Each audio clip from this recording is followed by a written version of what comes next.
Hi views, welcome to Suman TV. ఈరోజు మన ముందుకు రాబోతున్నారు తెన్నేటి శ్రీనివాస శర్మ గారు. ఈయన సింహాచలం, అరసవల్లి, కనకమహాలక్ష్మి, శ్రీకుర్మం వీటన్నిటికీ కూడా పంచాంగం ఈయన రాస్తారండి.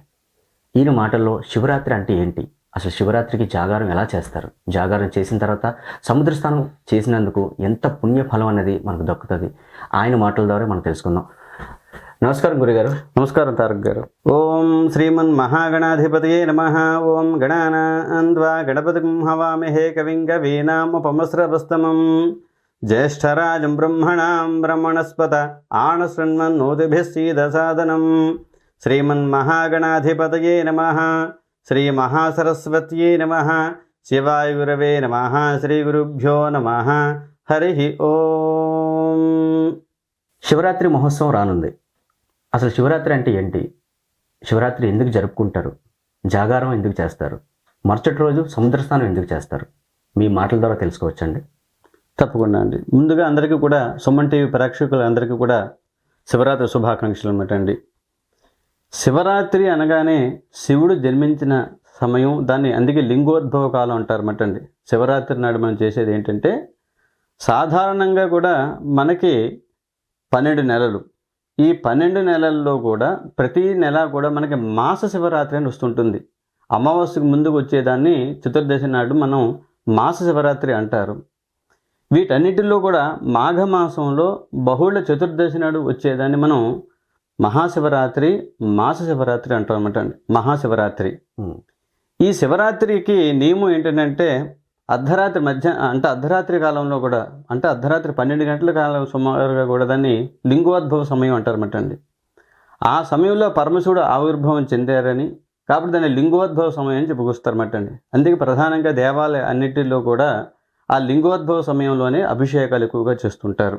మీరు అడిగిన ప్రశ్నలో సమాధానంగా కూడా ఈ శివరాత్రిని చేసుకోవడంలో ఉద్దేశం ఏంటన్నట్లంటే, పరమశివుడు అన్నమాట సృష్టి స్థితి లయలు మూడన్నిటికీ కూడా ముగ్గురికి 3 ఉన్నాయన్నమాట అండి.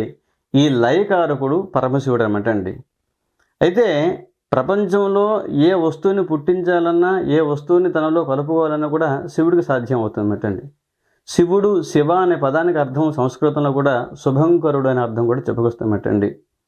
అయితే ప్రధానంగా కూడా ఈ శివరాత్రి నాడు జాగరణ ఎక్కువగా చేస్తుంటారు, ఉపవాసం చేస్తుంటారు. ఉపవాసం అనే పదానికి అర్థం ఏంటన్నట్లంటే, ఉప అంటే దగ్గరగా, వాసము అంటే నివసించడం అని అర్థం అనమాట అండి. ఓకే.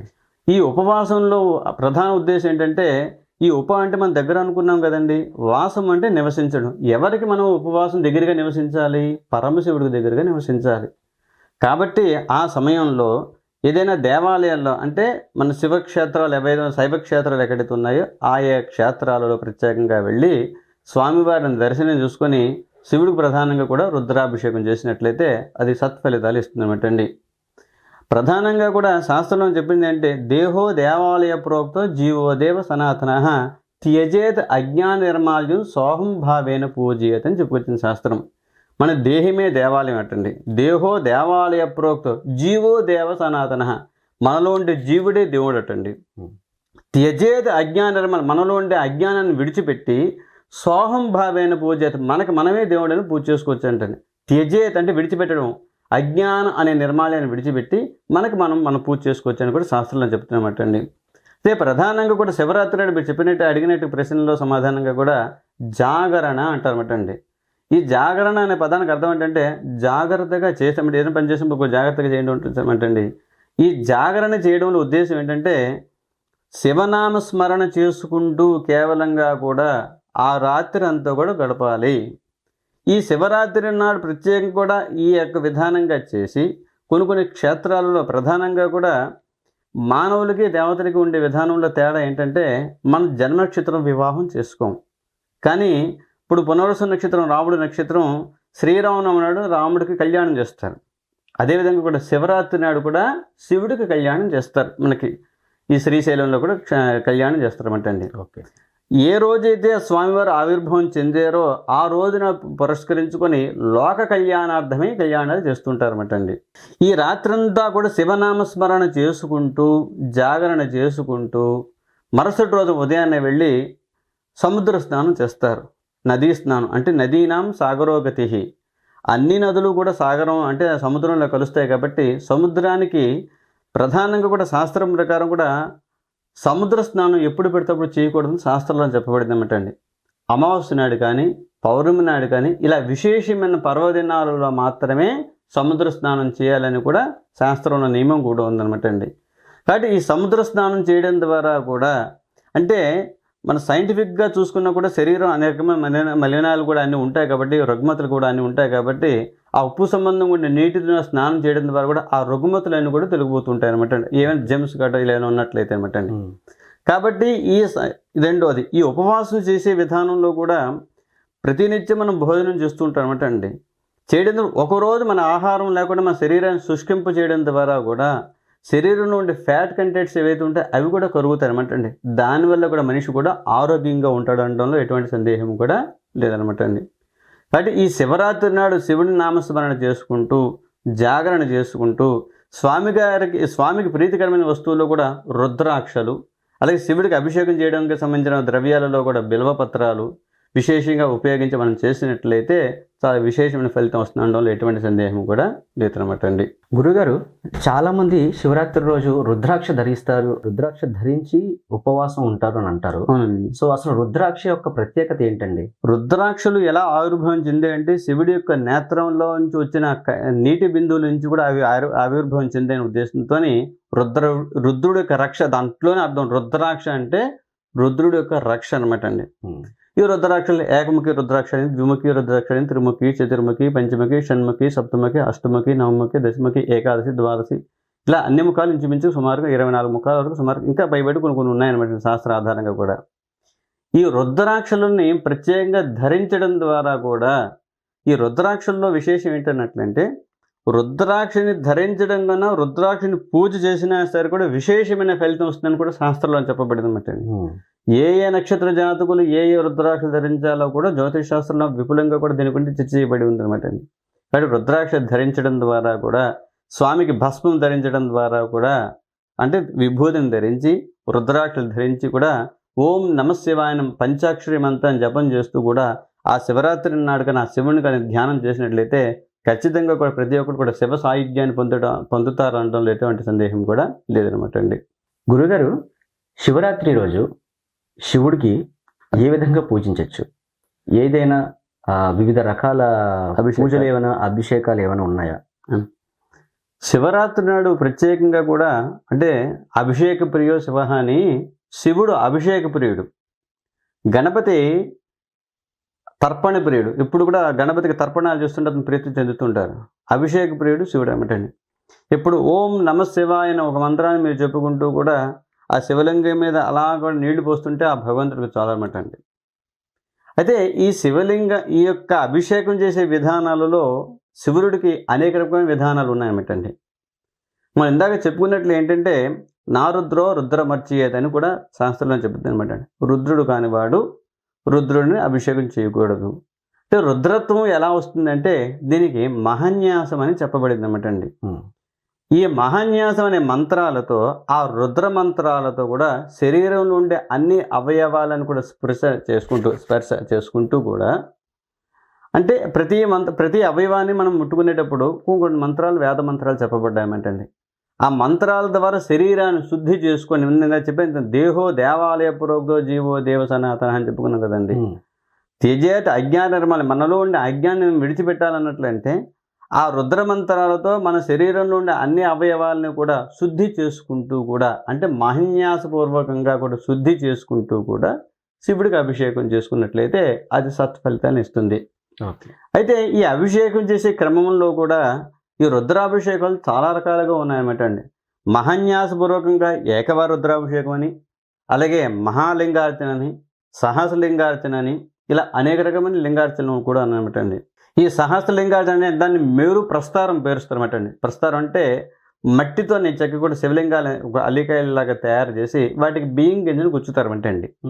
ఉట్టి మట్టికి ప్రాణం ఉండదు కాబట్టి బియ్యానికి ప్రాణం ఉంటుంది కాబట్టి బీజం కాబట్టి ఆ మట్టికి ఆ బియ్యాన్ని గుచ్చి చక్కగా అంటే దానికి కొసలు కడు సూది కొన ఉండేటట్టుగా చూసుకొని ఆ బియ్యం గింజలు చక్కగా వాటి గుచ్చి ప్రమాణంగా కూడా మంత్రోక్తంగా కూడా ఆ ప్రస్తారాన్ని వివరిస్తారన్నమాట అండి. ఓకే. ఆ ప్రస్తారాన్ని పేర్చి కూడా దానికి రుద్ర క్రమార్చన విధానంగా కూడా ఆ అర్చన చేస్తారన్నమాట అండి. ఆ అర్చన చేస్తూ కూడా స్వామివారికి పంచామృతాలతోని, విభూతితోని, పాలుతోని, పాలు, పెరుగు, తేనె, నెయ్యి, పంచదార, అదేవిధంగా కూడా పంచామృతాలు అయిన తర్వాత విభూతి భస్మాభిషేకం అని, ఇలాగ బిలవదళాలతో బిలవోదకం అని, అంటే బిలవపత్రం అంటే మారేడు పత్రం అంటండి. ఆ మారేడు పత్రంతో కూడా శివుడికి అభిషేకం చేయడం ద్వారా, అర్చన చేయడం ద్వారా కూడా ప్రీతి పొందుతారనడం ఎటువంటి సందేహం కూడా లేదనమాట అండి. అంటే ఈ రుద్రాభిషేకం చేసే విధానంలో కూడా అంటే ఇప్పుడు దేవాలయం మనం వెళ్ళామనుకోండి, దేవాలయంకి వెళ్ళినట్లయితే అదే ఒక ఆగమ శాస్త్రం ప్రకారం కూడా ఆ దేవాలయం నిర్మాణం చేయబడి ఉంటుంది కాబట్టి దానికి అర్చకులు ప్రతినిత్యం కూడా దానికి మహాన్యాసపూర్వకంగా చేయవలసిన అవసరం అయితే ఉండదు అన్నమాట అండి. కానీ మీరు మీ ఇంట్లో ప్రత్యేకంగా ఒక అభిషేకం కానీ చేయించుకున్నట్లయితే మహాన్యాసపూర్వకంగానే చేయించుకోవాలన్నమాట అండి. ఎందుకంటే శరీరం శుద్ధి అయితే కానీ శివుడిని అభిషేకం నా రుద్రో రుద్రమర్చియేది అని చెప్తుందన్నమాట. అంటే రుద్రత్వం మనం పొందాలి అన్నట్లంటే ఆ మన శరీరం నుండి అవయవాలన్నీ కూడా నేను చెప్పినట్టు ఆ మంత్రాల ద్వారా కూడా శుద్ధి చేయబడి అప్పుడు అభిషేకం చేసినట్లయితే అది రుద్రత్వాన్ని పొందుతుంది. మనకు కూడా దాని ద్వారా వచ్చే ఫలితాలు కూడా మనకి అనుకూలంగా ఉంటాయి అనమాట అండి. కాబట్టి రుద్రాభిషేక విధానంలో అనేక రకాల విధానాలు కూడా ఉన్నాయి. ఏదైనా సరే కూడా భక్తి మార్గం ఒకటే అనమాట అండి. అనేక రకాలుగా ఉంటుంది. భగవంతుడు అనేక రకాలుగా ఉన్నది కాబట్టి అందరికీ అన్ని అవకాశం లేనప్పుడు కూడా శివరాత్రి నాడు శివ శివ అంటే చాలా అంటూ ఉంటారు అనమాట అండి. శివంకరుడు అంటే శుభంకరుడు అని అర్థం అనమాట అండి. మనలో శివ శివం శవం అంటుంటారు చూసారా.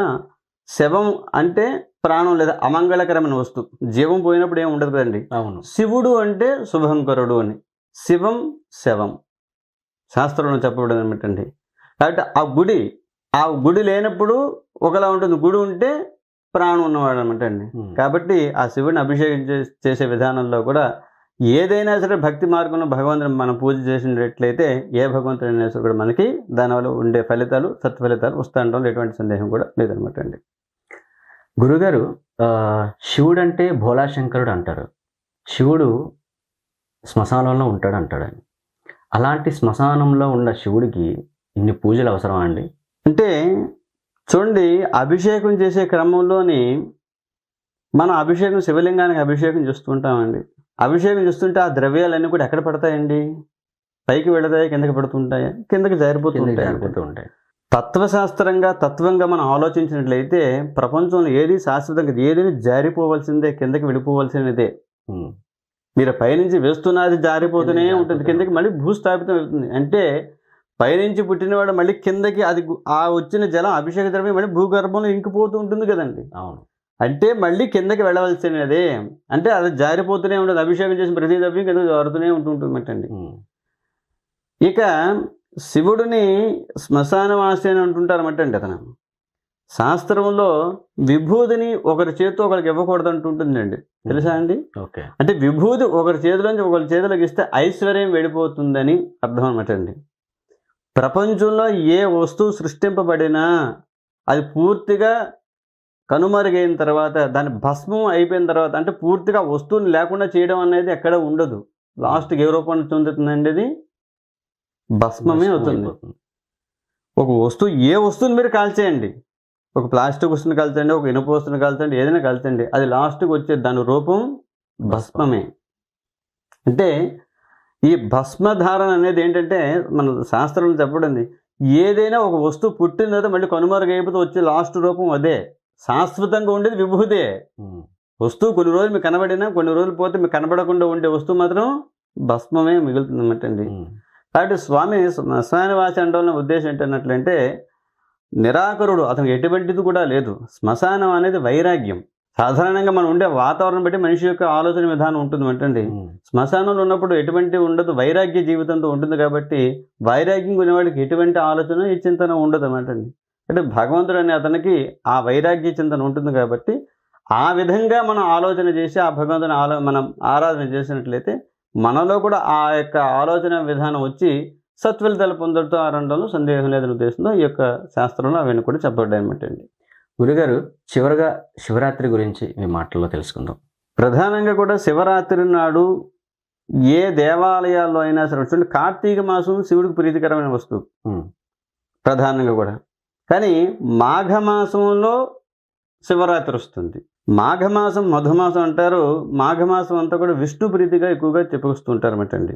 అయితే శివకేశులు ఇద్దరికి కూడా భేదం లేదంటంలో సందేహం లేదన్నమాట అండి. శివ విష్ణు రూపాయి శివరూపాయి విష్ణువే అని కూడా చెప్పింది శాస్త్రం అనమాట అండి. ఈ మాఘమాసంలో బహుళ చతుర్దశి నాడు ఈ శివరాత్రిని జరుపుకోవడంలో ఈ శివరాత్రులు మాస శివరాత్రులు అన్నిటి కూడా కలిపి ఆ రోజు నాడు ఈ శివరాత్రిని జరుపుకోవడం ద్వారా కూడా శివరాత్రి, శివుడికి సంబంధించిన రాత్రి. ఇప్పుడు కృష్ణాష్టమి ఉందనుకోండి, రాత్రి చేసేదే. అవును. ఏంటండి శివరాత్రి అనే పదానికి అర్థం ఏంటన్నట్లంటే అజ్ఞానము అనే అర్థం.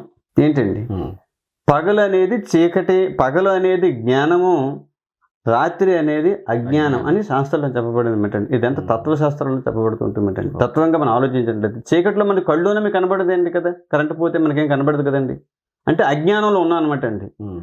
ఈ శివరాత్రి నాడు ఆ యొక్క భగవన్నామ స్మరణ చేయడం ద్వారా కూడా మన రాత్రిలో ఉన్నప్పటికీ కూడా ఆ భగవత్నామ స్మరణ చేయడం ద్వారా ఆ శివుని మనం మనోనేత్రంతో చూస్తూ ఉండడంలో ఎటువంటి సందేహం కూడా ఉండదు. కాబట్టి శివరాత్రి నాడు లింగోద్భవ సమయంలో ఆ పరమశివుని కానీ మనం అభిషేకం చేసినట్లయితే, అర్చన చేసినట్లయితే, జాగరణ చేసినట్లయితే, జాగరణ అనేది జాగ్రత్తగా చేసేది. జాగరణ అనేది ఏంటంటే వేరే మనసుల వైవిధ్యాలు పెట్టుకోకుండా, వేరే ఆలోచనలు పెట్టుకోకుండా కేవలం నామస్మరణ, కేవలం శివనామస్మరణ మాత్రమే చేసుకుంటూ కేవలం శివ పంచాక్షరి మంత్రాన్ని ఓం నమశివాయ మంత్రాన్ని జపం చేసుకున్నట్లయితే మనం చెప్తున్న శివుడు ఆజ్ఞలేని చేయమని కొట్టదు అనుకుంటున్నాం కదండి. కాబట్టి అన్నిటికీ కూడా పరమశివుడే కారణం. కాబట్టి మరి అంటే భోళా శంకరుడు అంటే ఏదైనా వరాన్ని ఇట్టే ఇచ్చి అతను ఎన్నో సందర్భాల్లో వరాలు ఇవ్వడం ద్వారా అతనే కొన్ని ఇబ్బందులు పడిన సందర్భాలు కూడా పురాణాలు చెప్పబడ్డాయి. కాబట్టి శివరాత్రి నాడు చక్కగా కూడా భగవద్నామస్మరణ చేసి ఆ శివుని ధ్యానం చేయడం ద్వారా కూడా ఆ పరమశివుని యొక్క సాన్నిధ్యాన్ని పొందుతూ అనడంలో ఎటువంటి సందేహం కూడా లేదనమాట అండి. గురుగారు, శివరాత్రి గురించి మీ అమూల్యమైన వాక్యాలతో మాకు తెలియజేసినందుకు ధన్యవాదాలు. నమస్కారం అండి.